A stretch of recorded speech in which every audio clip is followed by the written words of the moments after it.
Hello everyone, welcome to study for M. दोस्तों, आज हमारा जो है उत्तर प्रदेश स्पेशल का प्रैक्टिस सेट नंबर 1 जो कि आपके लिए ग्राम पंचायत अधिकारी को ध्यान में रखकर बनाया गया है। बाकी ये यूपी ट्रिपल एससी की आप किसी भी एग्जाम की तैयारी कर रहे हैं तो ये उत्तर प्रदेश आपके लिए इम्पोर्टेंट है और यहाँ पर एमसीक्यू फॉर्म में हम लोग सॉल्व करेंगे।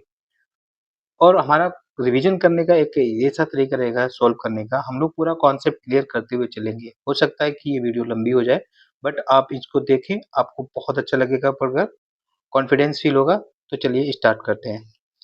पहला प्रश्न क्या कह रहा है कि तुलसीदास के संदर्भ में सही कथन कौन सा है। यहाँ पर पूछा है कि हमें तुलसीदास जी के बारे में पता होना चाहिए, तब हम इसको कर सकते हैं। क्लियर? आजकल इसी प्रकार के प्रश्न पूछे जाते हैं। तो दोस्तों, सबसे पहले हम डिस्कस करेंगे तुलसीदास जी के बारे में। इनसे रिलेटेड क्या और एग्जाम ओरिएंटेड पॉइंट बन सकते हैं, ये हम लोग जानेंगे। अगर हम तुलसीदास जी की अगर हम बात करें तो इनका अगर हम जन्म की बात करें, इनका जन्म कहाँ हुआ था। इनका जन्म जो है दोस्तों राजापुर गांव में हुआ था। क्लियर? और ये राजापुर गांव है कहाँ? ये आपका चित्रकूट डिस्ट्रिक्ट में है। उत्तर प्रदेश के चित्रकूट जनपद में एक गांव है जिसका नाम है राजापुर गांव। यहाँ पर तुलसीदास जी का जन्म हुआ। क्लियर? और इनका वर्ष पूछिए किस वर्ष हुआ, तो दोस्तों सन 1589 में इनका जन्म हुआ। सन 1589 में। क्लियर? तो सन 1589 में इनका जन्म हुआ, इस बात को याद रखेंगे, इंपॉर्टेंट है। इनकी माता जी का नाम अगर हम बात करें, पूछा जा सकता है कि तुलसी जी की माता का नाम क्या है, तो इनकी माता का नाम जो है हुलसी है। तुलसी और हुलसी याद रख सकते हैं। तुलसी से आप याद रख सकते हैं इनकी माता का नाम हुलसी। अगर हम तुलसीदास जी के पिताजी का नाम बात करें, तो इनके पिताजी का नाम जो था वो आत्माराम दुबे था। आत्माराम दुबे जो नाम है, ये इनके पिताजी का नाम था। क्लियर? अगर हम बात करें कि तुलसीदास जी के गुरु का नाम क्या था, तो तुलसीदास जी के गुरु के नाम की अगर हम बात करें तो नरहरिदास। नरहरिदास जो है वो आपका तुलसीदास जी के गुरु जी का नाम था। इनकी डेथ की अगर हम बात करें, इनकी मृत्यु कब हो गई, तो इनकी मृत्यु जो है 1680 में हो गई, ईस्वी में इनकी मृत्यु हो गई। क्लियर? दोस्तों, तुलसीदास को और क्या कहा जाता है, इनको जो है वाल्मीकि का अवतार कहा जाता है। तो तुलसीदास जी को वाल्मीकि का अवतार कहा जाता है। वाल्मीकि, ठीक है, वाल्मीकि का अवतार कहा जाता है। तुलसीदास जी को किस नाम से और जाना जाता है, इनको जो है दोस्तों वाल्मीकि जी का अवतार कहा जाता है। तुलसीदास जी की अगर हम रचना की अगर हम बात करें, इनकी कुछ इंपॉर्टेंट रचनाएं हैं जो एग्जाम में पूछी जाती हैं। आप जानते हैं कि रामचरितमानस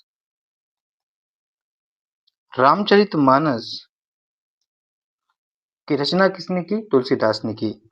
और रामलला नहुछु, रामलला नहुछु जो है इन्होंने लिखी। बाकी इनकी रत्नावली, दोहावली, ये इनकी रचनाएं। ये इन दोनों की रचना पूछा जाता है कि ये किस भाषा में थी, तो इनको जो है दोस्तों अवधी बोली में की गई है। इसकी रचना जो है किसमें है? अवधी में। ज्यादातर तुलसीदास ने रचना जो है अपनी अवधी बोली में की है या अवधी भाषा में की है। लेकिन इनकी एक रचना जो कि इंपॉर्टेंट है, विनय पत्रिका। विनय पत्रिका की रचना जो है इन्होंने, वो है आपकी किस बोली में की? ब्रज भाषा में की। ब्रज भाषा में की, ये इंपॉर्टेंट है। क्लियर? तो विनय पत्रिका की रचना किसमें की? ब्रज भाषा में की। वैसे इनकी सब ज्यादातर जो है, मोस्टली इनकी जो रचनाएं हैं वो अवधी भाषा में है। क्लियर? अब हम बात करते हैं, ये तो रहा तुलसीदास जी से रिलेटेड कुछ फैक्ट। क्लियर? अब हम प्रश्न की बात करते हैं। प्रश्न में क्या पूछा था कि अब हम लोग देखते हैं। कह रहा है कि तुलसीदास जी का जन्म राजापुर गांव में हुआ था। ये बिल्कुल सही है। अभी अभी लोगों ने जाना कि तुलसीदास जी का जन्म जो है राजापुर गांव में हुआ था। उनकी पत्नी का नाम रत्नावली। हाँ, ये भी सही है। यहाँ पर एक पॉइंट और लिख सकते हैं, इनकी अगर हम पत्नी का नाम बात करें तो इनकी वाइफ का नाम रत्नावली है। क्लियर? तो तुलसीदास जी का वाइफ का नाम रत्नावली है, ये भी अपने आप में सही है। तो ये दोनों ही पॉइंट जो है अपने आप में सही है। तो इसका राइट आंसर हो जाएगा उपरोक्त दोनों सही इसका राइट आंसर हो जाएगा। Option number C is a right answer. Clear? बाकी ये इंपॉर्टेंट पॉइंट है, याद रखेंगे। इसी तरह से दोस्तों पढ़ेंगे ताकि हम एग्जाम में ज्यादा से ज्यादा क्वेश्चन को कर सके और अच्छा स्कोर करके आएंगे। बढ़ते हैं प्रश्न नंबर 2 की तरफ। अब प्रश्न नंबर 2 क्या कह रहा है कि नंदिनी कृषक समृद्धि योजना की शुरुआत कब हुई? दोस्तों नंदिनी कृषक समृद्धि योजना की अगर हम बात करें तो इस योजना की अगर हम शुरुआत की अगर बात करें, इसकी शुरुआत जो है दोस्तों सितंबर 2023 में इस योजना को उत्तर प्रदेश सरकार द्वारा शुरू किया गया है। क्लियर? इस योजना का अगर हम उद्देश्य की अगर बात करें, आखिर ये योजना क्यों लाई गई? कोई ना कोई योजना लाई जाती है, उसका कोई ना कोई मोटो, कोई ना कोई उसका उद्देश्य होता है। ठीक? तो नंदिनी कृषक स्मृति योजना का उद्देश्य जो है वो मवेशियों की नस्ल में सुधार करना, मवेशियों की नस्ल में सुधार और दूध उत्पादन में बढ़ोतरी करना। भाई अब जब मवेशी होंगी उनकी नस्ल में सुधार होगा तो दूध उत्पादन में बढ़ोतरी होगी, दूध उत्पादन में बढ़ोतरी करना ये इसका उद्देश्य है। क्लियर? प्रश्न नंबर 3 क्या कह रहा है दोस्तों कि निम्नलिखित में से कौन सा संस्थान सही सुमेलित है? अगर हम बात करें केंद्रीय बकरी अनुसंधान संस्थान, ये कहाँ है? मखदूम में। ये अपने आप में सही है। और मखदूम कहाँ है? ये आपका मथुरा में है। क्लियर? तो केंद्रीय बकरी अनुसंधान कहाँ है? मथुरा में। मथुरा में कहाँ? मखदूम में। बिल्कुल सही है, ये अपने आप में ठीक है। भारतीय चारागाह एवं चारा अनुसंधान संस्थान, ये कहाँ पर है? ये आपका झांसी में है। ये भी अपने आप में ठीक है। इसके अलावा राष्ट्रीय कृषि उपयोगी सूक्ष्म जीव ब्यूरो, इंपॉर्टेंट है। राष्ट्रीय कृषि सूक्ष्म उपयोगी सूक्ष्म जीव ब्यूरो, ये आपका मऊ में है। ये भी अपने आप में बिल्कुल सही है। अर्थात इसका राइट आंसर जो हो जाएगा उपरोक्त सभी, इसका राइट आंसर हो जाएगा, यानी कि सभी जो है अपने आप में सही है। So D is a right answer. याद कर लेंगे, पर्टिकुलर भी पूछा जा सकता है। बढ़ते हैं प्रश्न नंबर 4 की तरफ। प्रश्न नंबर 4 क्या कह रहा है कि उत्तर प्रदेश में चीनी उद्योग से संबंधित कौन सा कथन सही है? उत्तर प्रदेश में बात कर रहा है कि जो चीनी उद्योग है, तो उत्तर प्रदेश में ये पूछा जा रहा है। तो अगर दोस्तों हम चीनी उद्योग की अगर हम बात करें, हम लोग डिस्कस करेंगे चीनी उद्योग। क्लियर? आराम से पढ़ेंगे, कोई जल्दबाजी नहीं है। हमें नौकरी की तलाश है, नौकरी चाहिए तो ऐसे पढ़ना ही पड़ेगा। दोस्तों चीनी उद्योग की बात करें, ये चीनी उद्योग जो था प्रारंभ में बात करें तो यूपी में स्थित था। चीनी उद्योग के मामले में पहले उत्तर प्रदेश नंबर 1 में था। ठीक? फिर बाद में क्या हुआ? कम गन्ने की उपज, उत्तर प्रदेश में क्या हुआ? धीरे धीरे गन्ने की उपज क्या हुई? वो कम होने लगी। उपज, गन्ने की कम उपज एवं असंतोष अवस्थापना के कारण ये चीज क्या हुई? धीरे धीरे यहाँ से उत्तर प्रदेश से चीनी उद्योग कम होने लगा। क्लियर? अगर हम दोस्तों चीनी की अगर हम बात करें तो भारत में प्रथम चीनी मिल कहाँ पर स्थापित की गई थी? पूछा जाता है, इंपॉर्टेंट क्वेश्चन है। तो प्रथम चीनी मिल की अगर हम बात करें तो दोस्तों ये प्रतापपुर में प्रथम चीनी मिल लगाई गई थी। प्रतापपुर, और ये कहाँ पर है? ये आपका देवरिया डिस्ट्रिक्ट में है और जो कि 1903 में स्थापित की गई थी। ये जो है भारत ही नहीं, पूरे उत्तर प्रदेश ही नहीं, भारत की प्रथम चीनी मिल कहाँ पर स्थापित की गई थी? उत्तर प्रदेश में की गई थी। कहाँ पर? प्रतापपुर में, जो कि आपका देवरिया में है। और कब की गई थी? 1903 में की गई थी। ये इंपॉर्टेंट है। अगर हम चीनी उत्पादन की अगर हम बात करें, चीनी उत्पादन में नंबर 1 राज्य की अगर हम बात करें तो दोस्तों चीनी उत्पादन में महाराष्ट्र जो है नंबर 1 राज्य है, जबकि दूसरे नंबर पर जो है चीनी उत्पादन में उत्तर प्रदेश का नंबर आता है। ये भी याद रखेंगे। अगर हम दोस्तों देश की अगर हम बात करें तो चीनी उत्पादन में नंबर 1 देश जो है वो आपका ब्राजील है। ब्राजील जो है चीनी उत्पादन में नंबर 1 है। इंडिया की अगर हम बात करें तो इंडिया जो है चीनी उत्पादन में दूसरे नंबर पर है, इस बात को भी याद रखेंगे। क्लियर? तो देश में चीनी का पहला और इसके अलावा इम्पोर्टेंट पॉइंट करंट का अफेयर्स का ये है कि दोस्तों देश का प्रथम, पूरे देश का प्रथम चीनी उत्पादन में चीनी का पहला लिख लें, चीनी का पहला centre of excellence, centre of excellence ये कहां पर खोला जा रहा है? इंपॉर्टेंट पॉइंट है कि देश का पहला चीनी पर सेंटर ऑफ एक्सीलेंस कहां पर खोला है? ये दोस्तों एनएसआई में खोला जा रहा है। एनएसआई मतलब नेशनल शुगर इंस्टीट्यूट। ये कहां पर है? ये आपका कानपुर में है। ठीक, एनएसआई कहाँ है? कानपुर। यहाँ पर देश का प्रथम चीनी का सेंटर ऑफ एक्सीलेंस खोला जा रहा है। ये मोस्ट इंपॉर्टेंट क्वेश्चन है। क्लियर? ये तो कुछ फैक्ट रहे चीनी से रिलेटेड। अब हम लोग बात करते हैं प्रश्न की। प्रश्न को अगर हम देखें, कह रहा है कि ये प्रारंभ में उत्तर प्रदेश में स्थित था। हाँ, चीनी उद्योग प्रारंभ में उत्तर प्रदेश में था। कम गन्ने की उपज एवं असंतोष अवस्थापना से उत्पादन प्रभावित हुआ। हाँ, ये प्रभाव पड़ा उत्तर प्रदेश में। और तो इसका आंसर क्या हो जाएगा? दोनों ही सही। उपरोक्त दोनों ही बातें चीनी उद्योग के मामले में उत्तर प्रदेश से रिलेटेड सही है। क्लियर? तो इसका राइट आंसर जो हो जाएगा सी इज अ राइट आंसर। बाकी ये इंपॉर्टेंट पॉइंट थे। बढ़ते हैं प्रश्न नंबर 5 की तरफ। प्रश्न नंबर 5 क्या कह रहा है कि उत्तर प्रदेश संगीत नाटक अकादमी की स्थापना कब हुई? इंपॉर्टेंट क्वेश्चन है, कई बार एग्जाम में पूछा जा चुका है। अगर दोस्तों हम उत्तर प्रदेश संगीत नाटक अकादमी की अगर हम बात करें तो इसकी स्थापना जो है दोस्तों 1963 में हुई। इंपॉर्टेंट है। और ये है कहां पर? ये आपका लखनऊ में है। इस बात को भी याद रखेंगे। क्लियर? तो इसका राइट आंसर जो हो जाएगा 1963 is a right answer. Uttar Pradesh संगीत नाटक अकादमी की स्थापना 1963। इसके अलावा और क्या इंपॉर्टेंट पॉइंट पूछे जाते हैं? कुछ और अकेडमी है इसी तरह की, जैसे कि अगर हम बात करें राज्य ललित कला अकादमी, राज्य ललित कला अकादमी ये भी पूछा जाता है और इनके मैचिंग ईयर भी पूछ ली जाती है। राज्य ललित कला अकादमी, इसकी अगर हम बात करें तो राज्य ललित कला अकादमी की स्थापना जो है दोस्तों 1962 में हुई है। और ये है कहाँ? ये भी आपका लखनऊ में है। ठीक है। उत्तर प्रदेश संगीत नाटक अकादमी 1963, उससे पहले हुई राज्य ललित कला अकादमी 1962। इसके अलावा दोस्तों पूछा जाता है कि भारतेंदु नाट्य अकादमी की स्थापना कब हुई? भारतेंदु नाट्य अकादमी, इसकी स्थापना की अगर हम बात करें तो दोस्तों इसकी स्थापना जो 1975 में हुई और ये कहाँ है? ये कि आपका लखनऊ में है। इस बात को भी याद रखेंगे। इसके अलावा पूछा जाता है कि राष्ट्रीय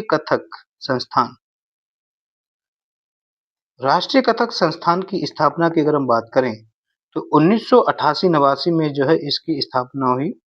और ये कहाँ है? ये भी आपका लखनऊ में है। इसके अलावा और क्या इंपॉर्टेंट पॉइंट पूछा जा सकता है? उत्तर प्रदेश संस्कृत संस्थान, उत्तर प्रदेश संस्कृत संस्थान की अगर हम बात करें तो इसकी स्थापना जो है 31 दिसंबर 1976 को हुई। और ये कहाँ है? ये भी आपका लखनऊ में। इस बात को याद रखेंगे। एक और इंपॉर्टेंट पूछा जाता है हिंदुस्तानी एकेडमी, हिंदुस्तानी एकेडमी कहाँ है?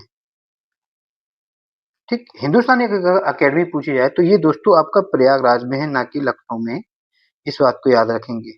हिंदुस्तानी एकेडमी कहाँ है? प्रयागराज में है। और इसकी स्थापना कब हुई? 1927 में हुई। ये ईयर भी याद रखेंगे। क्लियर? सो बढ़ते हैं नेक्स्ट प्रश्न की तरफ। बाकी जिस तरह से प्रश्न आएंगे उसी तरह से डिस्कस करते चलेंगे। अगला प्रश्न क्या कह रहा है कि उत्तर प्रदेश वैश्विक निवेशक शिखर सम्मेलन 2024 कहाँ हुआ? इंपॉर्टेंट है। तो ये 2024 का आयोजन इसका जो है वो हुआ था आपका लखनऊ में। क्लियर? बढ़ते हैं प्रश्न नंबर 7 की तरफ। प्रश्न नंबर 7 क्या कह रहा है कि निम्नलिखित अकादमियों की स्थापना वर्ष से सही सम्मेलन कौन सा है? इनका पूछा कि कौन सा सही सम्मेलन है। ठीक, अभी अभी ये क्वेश्चन कर चुके हैं राज्य ललित कला अकादमी जो आपका कहाँ पर है, लखनऊ में, कह रहा है कि इसकी स्थापना जो है 1962 में हुई, अपने आप में बिल्कुल ठीक है। उत्तर प्रदेश संगीत नाटक अकादमी, ये भी आपका लखनऊ में, इसका स्थापना जो है 1963 में हुई, ये भी अपने आप में ठीक है। भारतेंदु नाटक अकादमी, ये आपकी कहाँ, लखनऊ में, इसकी स्थापना 1975 में हुई, ये भी अपने आप में सही है। इसका राइट आंसर जो हो जाएगा उपरोक्त सभी, यानी कि सभी अपने आप में सही है। क्लियर, इंपॉर्टेंट है, ये यार याद रख लेंगे। बढ़ते हैं प्रश्न नंबर 9 की तरफ। अब हमारे द्वारा प्रैक्टिस सेट कर लिए, लगभग 10 से 12 कुछ प्रैक्टिस सेट करेंगे, सारी चीजें याद हो जाएंगी, माइंड में घूमने लगेंगी, इतनी बार रिवीजन करेंगे। प्रश्न नंबर नेक्स्ट क्या कह रहा है कि एक जिला एक उत्पाद योजना के तहत सही सुमेलन कौन सा है। तो बात कर रहा है कि वन डिस्ट्रिक्ट वन प्रोडक्ट। आप जानते हैं कि उत्तर प्रदेश सरकार जो है वन डिस्ट्रिक्ट वन प्रोडक्ट योजना चलाती है। हर एक जिला का एक अपना उत्पाद होगा, उसकी अपनी एक पहचान होगी। क्लियर। तो वन डिस्ट्रिक्ट वन प्रोडक्ट की अगर हम बात करें तो सबसे पहले ये वन डिस्ट्रिक्ट वन प्रोडक्ट कहाँ से ये कॉन्सेप्ट आया, वन डिस्ट्रिक्ट वन प्रोडक्ट का। तो सबसे पहले दोस्तों ये योजना जो है, ये स्कीम जो है जापान देश में लागू होती थी और उन्होंने जो है 1979 में इसको लागू किया था। उत्तर प्रदेश की अगर हम बात करें तो वन डिस्ट्रिक्ट वन प्रोडक्ट योजना जो है उत्तर प्रदेश में कब लागू हुई, ये याद रखेंगे 24 जनवरी 2018 को जो है उत्तर प्रदेश में इस योजना को लागू किया गया था। ठीक, तो देखते हैं, बाकी 75 जिले में 75 ही प्रोडक्ट हैं। प्रश्न आते जाएंगे, उस हिसाब से करते चलेंगे, याद हो जाएंगे। ठीक है, इंपॉर्टेंट ऊपर याद हो जाएगा। अगर हम काला नमक चावल की अगर हम बात करें तो काला नमक चावल जो है दोस्तों सिद्धार्थ नगर का एक वन डिस्ट्रिक्ट वन प्रोडक्ट है, ये अपने आप में ठीक है। देसी घी कहाँ का है, देसी घी औरैया का है, इस बात का याद रखेंगे। आंवला कहाँ का है, आंवला आपका प्रतापगढ़ का है, इस बात को भी याद रखेंगे। तो उपरोक्त सभी जो है इसका सही आंसर हो जाएगा। क्लियर। बढ़ते हैं प्रश्न नंबर 9 की तरफ। अगला प्रश्न क्या कह रहा है कि निम्नलिखित दर्शनीय स्थलों और जिलों का सही सुमेलन कौन सा है। यहाँ पर आपके स्थान दिए गए हैं जो कि दर्शनीय हैं और जिले दिए गए हैं, बताना है कि कौन सा सही है। कह रहा है कि बामनी इबली शहीद स्मारक फतेहपुर में है। तो दोस्तों ये अपने आप में इम्पोर्टेंट प्रश्न है, पूछा जाता है कि बामनी इमली शहीद स्मारक कहाँ है। तो दोस्तों बामनी इमली शहीद स्मारक जो है वो आपका फतेहपुर में है, ये बात बिल्कुल सही है। क्लियर। अगला प्रश्न क्या कह रहा है, अगला ऑप्शन क्या है कि समसपुर पक्षी विहार। आप जानते हैं कि समझ का मतलब समाज, पूरी समाज की राय कैसी है, बरेली है, मतलब बराबर है। तो समसपुर पक्षी विहार कहाँ है, रायबरेली में, ये थोड़ा ठीक टाइप से याद कर सकते हैं। तो ये भी अपने आप में ठीक है। अगर हम बात करें देवी पाटन मेला, देखो देवी पाटन एक मेला भी लगता है और देवी पाटन मंदिर भी है, ये बलरामपुर में है, ये अपने आप में बिल्कुल सही है। तो ये भी जो है बिल्कुल सही है। इसका राइट आंसर जो हो जाएगा option number D is a right answer. इसके अलावा दोस्तों अगर हम बलरामपुर में देखें तो क्या और स्थल है इंपॉर्टेंट जो पूछे जा सकते हैं। दोस्तों बलरामपुर में एक मंदिर है इंपॉर्टेंट में पूछा जाता है, बिजलेश्वरी मंदिर। यहाँ पर दोस्तों देवी पाटन मंदिर के अलावा यहाँ पर बिजलेश्वरी मंदिर भी है। क्लियर, इस बात को भी याद रखेंगे। तो बिजलेश्वरी मंदिर कहाँ है, बलरामपुर में। क्लियर। इसके अलावा दोस्तों अगर हम रायबरेली की अगर हम बात करें तो रायबरेली में इंडियन टेलीफोन इंडस्ट्री है। इंडियन टेलीफोन इंडस्ट्री कहाँ पर है, टेलीफोन इंडस्ट्री, ये कहाँ पर है, ये आपका रायबरेली में, इस बात को याद रखेंगे। इसके अलावा दोस्तों यहाँ पर रेल पहिया कारखाना बन रहा है, रेल पहिया कारखाना। ठीक, रेल पहिया कारखाना कहाँ है आपका, रायबरेली में, इस बात को याद रखेंगे। दोस्तों रायबरेली में इंपॉर्टेंट है आपका भुगेताल, पूछा जाएगा कि भुगेताल कहाँ पर है, तो भुगेताल आपका रायबरेली में। इसके अलावा बिसैता थाल, बिसैता बिसैता ताल। ठीक, भुगेताल और बिसेता ताल कहाँ पर है, ये रायबरेली में। भुगेताल और बिसेता ताल कहाँ पर है, रायबरेली में, इस बात को याद रखेंगे। क्लियर। ओके, एक और मंदिर याद रख लीजिए, जैसे कि अगर हम बात करें चीनी मंदिर की, अगर हम बात करें तो चीनी मंदिर उत्तर प्रदेश में कहाँ पर है, ये आपका श्रावस्ती में, इस बात को याद रखेंगे। चीनी मंदिर कहाँ है, श्रावस्ती में, इंपॉर्टेंट है, पूछा जाता है। बढ़ते हैं प्रश्न नंबर 10 की तरफ। प्रश्न नंबर 10 क्या कह रहा है कि उत्तर प्रदेश में प्राथमिक शिक्षा की आयु सीमा निर्धारित की गई है। प्राथमिक शिक्षा की आयु सीमा क्या है? दोस्तों, प्राथमिक शिक्षा के अंतर्गत हम अगर हम बात करें तो एक आपका आता है पूर्व प्राथमिक शिक्षा। पूर्व प्राथमिक शिक्षा की बात करें, इसकी एज अलग है बच्चों के लिए। और एक आपका प्राथमिक शिक्षा, प्राथमिक शिक्षा इसकी एज अलग है। तो पूर्व प्राथमिक शिक्षा के लिए आयु जो है निर्धारित की गई है 3 से 8 वर्ष। क्लियर? 3 से 8 वर्ष जो है पूर्व प्राथमिक शिक्षा की आयु रखी गई है, जबकि प्राथमिक शिक्षा की आयु जो है वो 8 से 11 वर्ष निर्धारित की गई है उत्तर प्रदेश द्वारा। क्लियर? तो इसका राइट आंसर जो हो जाएगा, अगर यहाँ पर ऑप्शन दोनों ही है, क्योंकि प्राथमिक ये भी है और प्राथमिक ये है, हालांकि पूर्व है। अगर ऑप्शन में ओनली सी होता तो हम इसमें जाते, बट यहाँ पर दोनों ही होने चाहिए, तो इसका राइट आंसर बी और सी इज अ राइट आंसर होना चाहिए। क्लियर? बाकी आप देख लेना कि क्या प्रश्न पूछा जा रहा है। अगला प्रश्न क्या कह रहा है कि मुरादाबाद, ये जो मुरादाबाद है वो किस उद्योग के लिए प्रसिद्ध है? आप जानते हैं कि मुरादाबाद जो है दोस्तों तांबा उद्योग के लिए प्रसिद्ध है। अगर हम दोस्तों मुरादाबाद की बात करें, मुरादाबाद को अगर हम लोग देखें तो यहाँ से क्या और एग्जाम ओरिएंटेड पॉइंट बन सकते हैं? दोस्तों, अगर हम मुरादाबाद की अगर हम बात करें तो ये तो आप जानते हैं कि ये तांबा उद्योग के लिए फेमस है। मुरादाबाद में दोस्तों जो है आपका एक गजरौला स्थल है। यहाँ पर कौन सा एक तीर्थ स्थल है या हम कहें जो दर्शनीय स्थल है, गजरौला। गजरौला कहाँ पर है? मुरादाबाद में, इस बात को याद रखेंगे। यहाँ पर दोस्तों तिगरी धाम, तिगरी धाम कहाँ पर है? तिगरी धाम जो है आपका इंपॉर्टेंट है, ये आपका मुरादाबाद में है। दोस्तों मुरादाबाद एक मंडल है। मुरादाबाद क्या है? एक मंडल है। उत्तर प्रदेश में आप जानते हैं 18 मंडल हैं। 18 मंडल में से मुरादाबाद भी एक मंडल है और मुरादाबाद मंडल के अंतर्गत 5 जिले आते हैं। इस बात को याद रखें कि वो 5 जिले कौन कौन से हैं। एक आपका मुरादाबाद है, ठीक, स्वयं मुरादाबाद जो है इस मंडल के अंतर्गत आता है। रामपुर, बिजनौर, दोस्तों उत्तर प्रदेश के उत्तर में ये जिले हैं। अमरोहा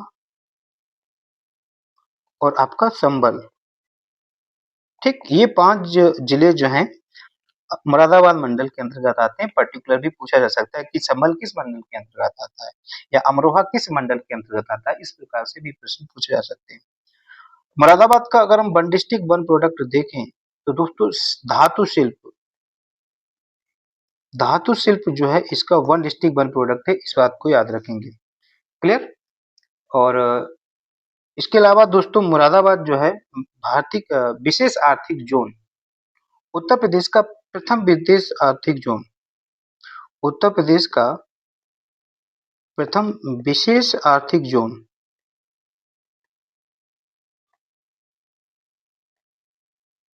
आर्थिक जोन या क्षेत्र की अगर हम बात करें, वो कहाँ से स्टार्ट किया गया, तो कहाँ पर खोला गया है? वो आपका मुरादाबाद ही है। क्लियर? इस बात को भी याद रखेंगे। तो बढ़ते हैं प्रश्न नंबर अगले। अगला प्रश्न क्या कह रहा है कि उत्तर प्रदेश का पहला विशेष आर्थिक क्षेत्र कहाँ विकसित किया गया था? वही प्रश्न पीछे अभी जो हम लोगों ने डिस्कस किया।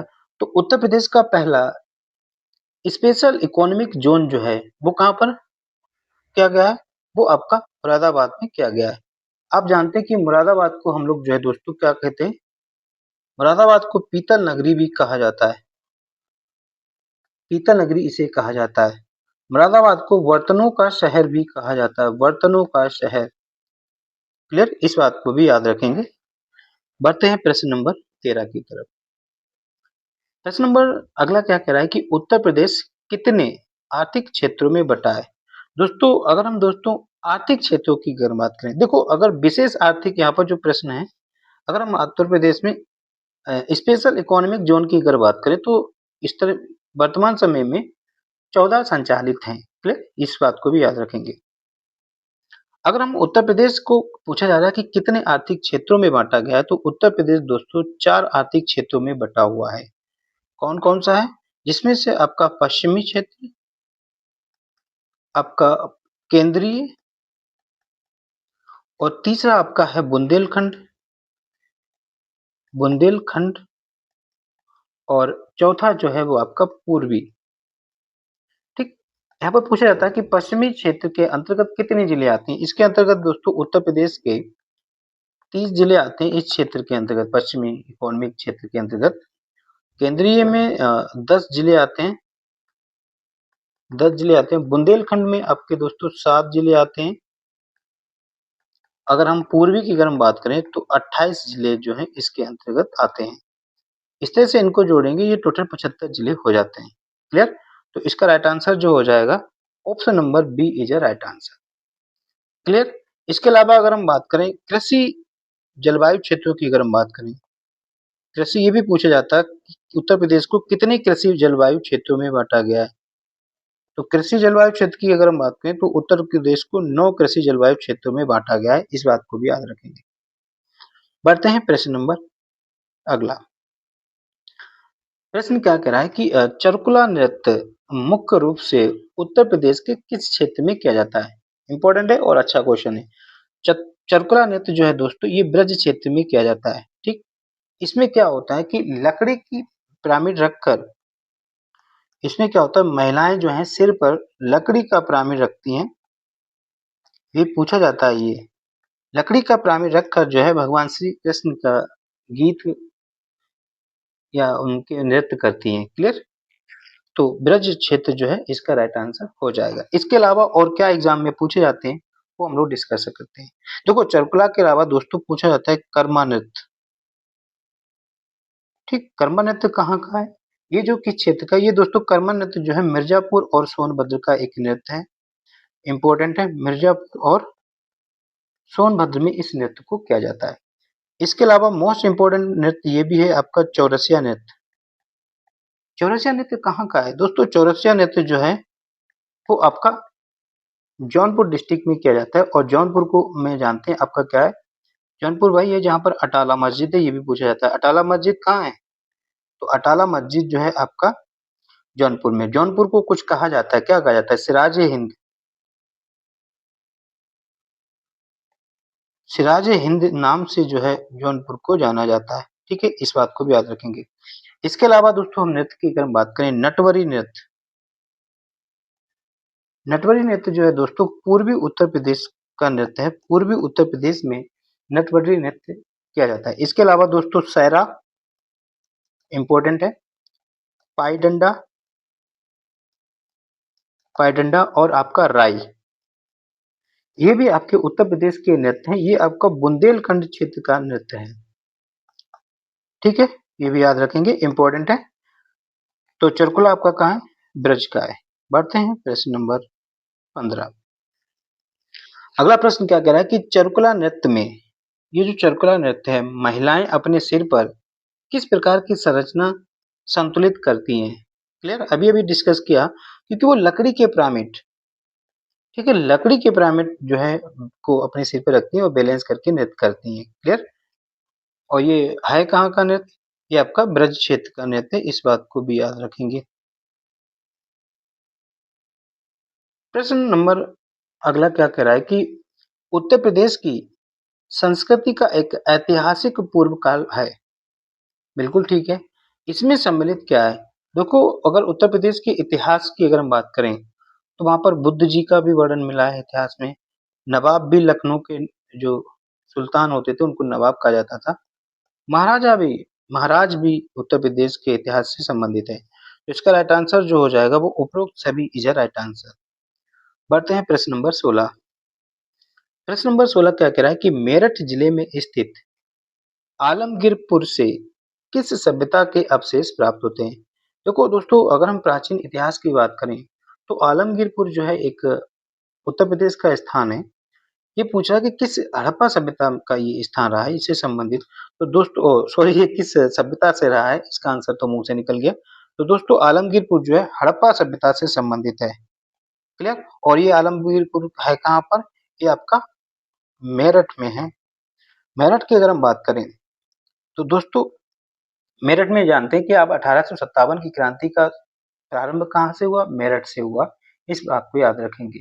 बाकी दोस्तों मेरठ जो है आपका कैंची उद्योग का प्रमुख केंद्र, कैंची उद्योग का प्रमुख केंद्र उत्तर प्रदेश में कहाँ है? मेरठ में है कैंची उद्योग का प्रमुख केंद्र। इस बात को याद रखेंगे, ये एग्जाम में पूछा जा चुका है। ठीक है, तो कैंची उद्योग का प्रमुख केंद्र कहाँ पर है? मेरठ में है। मेरठ में और क्या है आपका? Central potato research station.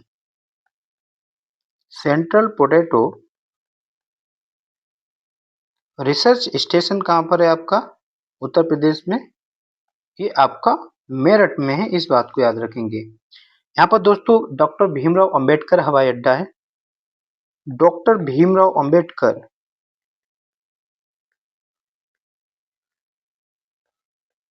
Doctor Bhimrao Ambedkar हवाई अड्डा कहाँ पर है उत्तर प्रदेश में? तो ये आपका मेरठ में है, इस बात को याद रखेंगे।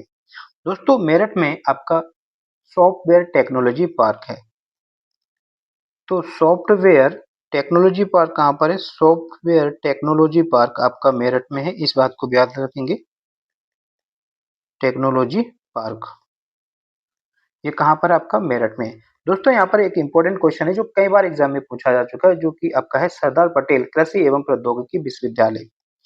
तो पूछा जाता है कि सरदार पटेल कृषि एवं प्रौद्योगिकी विश्वविद्यालय कहाँ पर है? ये आपका मेरठ में है, इस बात को याद रखेंगे, इंपॉर्टेंट है। दोस्तों उत्तर प्रदेश में दो ही जगह ट्रांसफार्मर कारखाना है। उत्तर प्रदेश में दो जगह वर्तमान में ट्रांसफार्मर कारखाना है। एक आपका मेरठ में ट्रांसफार्मर कारखाना, जिसमें से एक आपका मेरठ में और दूसरा कारखाना कहाँ पर है? ये आपका झांसी में। देख लेना ऑप्शन के हिसाब से, अगर दोनों हो तो दोनों मार देना, ठीक, नहीं तो इनमें से कोई एक देगा। क्लियर। दोस्तों यहाँ पर भारत स्टील रोलिंग मिल भी है। भारत स्टील रोलिंग मिल, तो भारत स्टील रोलिंग मिल कहाँ पर है? ये आपका मेरठ में है। इसके अलावा दोस्तों आप जानते हैं कि मेरठ जो है यहाँ का स्पोर्ट के मामले में भी ये प्रसिद्ध है। क्लियर। और यहाँ पर एक हॉस्पिटल बन रहा है जो इम्पोर्टेंट है, करंट का क्वेश्चन है। इसमें क्या हुआ है? यहाँ पर क्या हो रहा है कि कर्मचारी राज्य बीमा निगम, कर्मचारी राज्य बीमा निगम अस्पताल, बीमा निगम हॉस्पिटल कहाँ पर खोला जा रहा है? ये आपका मेरठ में खोला जा रहा है, इस बात को याद रखेंगे। इसके अलावा दोस्तों यहाँ पर राज्य की पहली, उत्तर प्रदेश की पहली, या यूं कहें उत्तर प्रदेश राज्य की पहली एकीकृत, राज्य की पहली एकीकृत हरित शहरी सड़क, हरित शहरी सड़क, ठीक है, यहाँ पर जो है ये बनाई जाएगी, इस बात को याद रखेंगे, इंपॉर्टेंट है। तो प्रश्न ये इंपॉर्टेंट इसलिए है क्योंकि ये पूरे उत्तर प्रदेश की पहली है। क्लियर। तो उत्तर प्रदेश राज्य की पहली एकीकृत हरित सड़क का निर्माण कहाँ किया जाएगा? आपका मेरठ में किया जाएगा, इंपॉर्टेंट है, याद रखना। बाकी कर्मचारी राज्य बीमा निगम हॉस्पिटल ये कहाँ पर बनाया जा रहा है? उत्तर प्रदेश में मेरठ में बनाया जा रहा है। बाकी मेरठ का हाँ, मेरठ में यहाँ पर इसको थोड़ा हम छोटा कर देते हैं इस चीज को। क्लियर, ये इसको आपने देख ही लिया है। दोस्तों बाकी मेरठ में इंपॉर्टेंट पॉइंट तो भूल ही जा रहे थे। यहाँ पर दोस्तों मेला लगता है जिसका नाम है नौचंदी मेला। क्लियर। तो नौचंदी मेला कहाँ लगता है? आपका मेरठ में। इसके अलावा दोस्तों यहाँ पर एक मेला और लगता है जिसका नाम है सरधना, या यूं बोले सरधाना मेला। ये दोनों ही एग्जाम ओरिएंटेड मेला है, याद रखेंगे। बढ़ते हैं प्रश्न नंबर 18। प्रश्न क्या कह रहा है कि देवबंद आंदोलन की स्थापना वर्ष क्या है, या देवबंद आंदोलन कब हुआ? तो दोस्तों ये देवबंद आंदोलन आंदोलन जो है आपका ये 1866 को हुआ। और ये इसके जो संस्थापक हैं, या यूं कहें इस आंदोलन के जो आंदोलनकर्ता जो हैं वो इसके दो जन हैं। इनमें से आपका मौलाना मोहम्मद कासिम मौलाना मोहम्मद कासिम नानोतबी, नानोतबी, ठीक, एक ये है। दूसरे यहाँ जो है वो है मौलाना रशीद अहमद गंगोही। क्लियर? ये जो है संस्थापक हैं इस आंदोलन के। अगर आपसे ये बताओ आखिर ये देवबंद है कहाँ? उत्तर प्रदेश के किस जिले में देवबंद है? ये दोस्तों उत्तर प्रदेश के सहारनपुर में है। सहारनपुर वही है जहाँ पर ये कागज उद्योग के लिए फेमस है। क्लियर? और यहाँ पर कागज का एक पल्प सेंटर भी है। क्लियर? और इस आंदोलन को दोस्तों जो है दारुल उलूम भी कहा जाता है। इंपॉर्टेंट है दारुल उलूम। ठीक, दारुल उलूम भी इसे कहा जाता है। तो इसका राइट आंसर हो जाएगा 1866, इसका राइट आंसर हो जाएगा। प्रश्न नंबर 19 क्या कह रहा है कि निम्नलिखित में से कौन फैजाबाद से संबंधित है? दोस्तों रघुपति साहब फिराक की अगर हम बात करें, इनका संबंध जो है वो उत्तर प्रदेश के गोरखपुर से है। इनका संबंध कहाँ से? गोरखपुर से है। अगर हम दोस्तों जोश, इनका पूरा नाम है जोश मलिहाबादी। जोश मलिहाबादी, इनका संबंध कहाँ से है? इनका संबंध दोस्तों मलिहाबाद से है। मलिहाबाद, और मलिहाबाद कहाँ है? ये आपका लखनऊ में है। इस बात को याद रखेंगे। दूसरे हैं दोस्तों, इनका पूरा नाम है जिगर मुरादाबादी। इनको जो है जिगर मुरादाबादी बोला जाता है और इनका संबंध जो है मुरादाबाद से है। बाकी अगर हम बात करें, ये चकवस्त, यहाँ पर ऑप्शन होना चाहिए था या पूरा नाम होना चाहिए था, चकवस्त ब्रजनारायण। ठीक, चकवस्त ब्रजनारायण का अगर हम दोस्तों जन्म की अगर हम बात करें तो इनका जन्म जो है वो फैजाबाद में हुआ था। क्लियर? तो इसका राइट आंसर जो हो जाएगा वो डी इज राइट आंसर। प्रश्न नंबर 20 क्या कह रहा है कि निम्नलिखित में से किसका जन्म आगरा में हुआ? दोस्तों आगरा में जन्म किनका हुआ हमें पता होना चाहिए ना। ये मीर, इनका यहाँ पर होगा नाम मीर तकी। ठीक, इसको दोबारा लिख लेते हैं। यहाँ पर दोस्तों होगा मीर तकी होना चाहिए। क्लियर? तो अगर हम मीर तकी की अगर हम बात करें तो मीर तकी का जन्म जो है दोस्तों कहाँ पर हुआ? इनका जन्म आगरा में हुआ, याद रखेंगे। मीर तकी का जन्म कहाँ हुआ? आगरा में। अमीर खुसरो का जन्म की अगर हम बात करें, इंपॉर्टेंट है, ये पर्टिकुलर भी पूछा जाता है कि अमीर खुसरो का जन्म कहाँ हुआ? इनका जन्म दोस्तों पटियाली में हुआ। और पटियाली कहाँ है? ये आपका कासगंज डिस्ट्रिक्ट में पड़ता है। क्लियर? यहाँ पर दोस्तों अगर हम बात करें फिराक, फिराक वही है जो ऊपर थे जिनका जन्म जो है कहाँ पर हुआ था? फिराक का जन्म जो है आपका गोरखपुर में हुआ था। गोरखपुर। फिराक जी का जन्म जो है वो आपका गोरखपुर में हुआ था।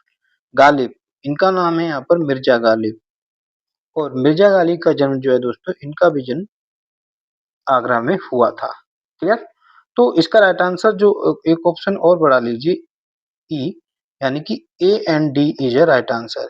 तो इसका राइट आंसर जो हो जाएगा, ये दोनों ही, इनका जन्म जो है आगरा में हुआ था, इस बात को याद रखेंगे। क्लियर?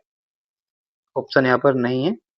दोस्तों ये तो हमारे 20 प्रश्न थे। उम्मीद करता हूँ ये सेशन आपको पसंद आया होगा, ये यूपी जीके की। इसके अलावा हमने सोचा कि आपके लिए करंट अफेयर्स भी तैयार की जाए। तो उत्तर प्रदेश के यहाँ पर 5 प्रश्न लिए गए हैं, करंट अफेयर्स पढ़ लेते हैं, डायरेक्ट याद कर लेंगे। क्लियर? करंट अफेयर्स का पहला प्रश्न यहाँ पर क्या कह रहा है कि माँ की रसोई योजना का शुभारंभ उत्तर प्रदेश के किस शहर में जनवरी 2025 में किया गया? दोस्तों ये जो करंट अफेयर्स जो हैं, हम जितने भी प्रैक्टिस सेट लाएंगे उसमें 5 प्रश्न अंत में आपको करंट अफेयर्स के जरूर कराएंगे, जो कि आपका लेटेस्ट होंगे और पुराने भी होंगे। फिलहाल अभी जो है आपके जनवरी से लेकर मार्च तक की करंट अफेयर्स के 5 प्रश्न हैं। अगले सेट में और मिलते जाएंगे। ठीक है, तो आप अपनी तैयारी अच्छे से करते रहें। तो माँ की रसोई की अगर हम बात करें तो दोस्तों माँ की रसोई जो है वो आपका कहाँ से स्टार्ट किया गया है? ये आपका प्रयागराज से स्टार्ट किया गया है। कहाँ से किया गया?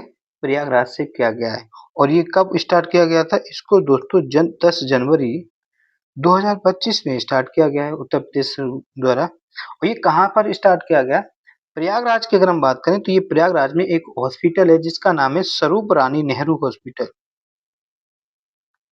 स्वरूप रानी नेहरू हॉस्पिटल में इसको जो है वहाँ से शुरू किया गया। क्लियर? और इसमें इस रसोई में क्या होगा, इसमें जो है दोस्तों 9 रुपए भर पेट थाली मिलेगी। 9 रुपए भर पेट आप भोजन कर सकते हैं। जो आपके गरीब हॉस्पिटल में कुछ लोग हैं उनके लिए ये स्टार्ट किया गया है। तो ये माँ की रसोई कहाँ से स्टार्ट हुई है? ये आपका प्रयागराज से स्टार्ट हुआ, इम्पोर्टेंट है, याद रखेंगे।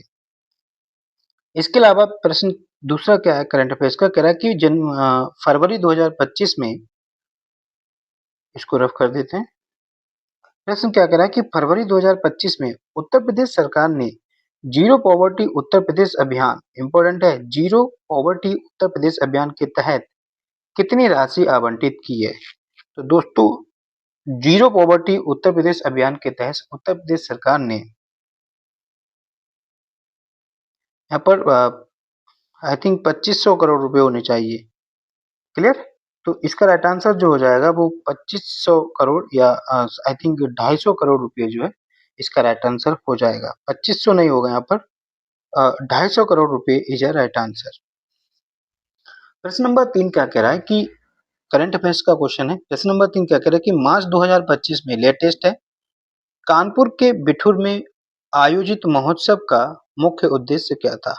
दोस्तों बिठूर महोत्सव या जिसे हम कहें वाल्मीकि महोत्सव मनाया जाता है कानपुर के बिठूर में। इसका उद्देश्य क्या था? इसका उद्देश्य दोस्तों स्थानीय कला और संस्कृति का प्रदर्शन करना, बिल्कुल सही है, ये अपने आप में ठीक है। 1857 की क्रांति के इतिहास को उजागर करना, ये भी बात सही है। कृषि उत्पादों की प्रदर्शनी करना, ये भी बिठूर मेला, बिठूर उत्सव का उद्देश्य था। तो उपरोक्त सभी जो है इसका राइट आंसर हो जाएगा। क्लियर? बढ़ते हैं प्रश्न नंबर 9 अगला। प्रश्न नंबर 4 क्या कह रहा है? करंट अफेयर्स का प्रश्न है। कह रहा है कि जनवरी 2025 में उत्तर प्रदेश सरकार के उत्तर प्रदेश सरकार ने किन 2 विद्युत वितरण कंपनियों के निजीकरण की योजना बनाई है? इंपॉर्टेंट है।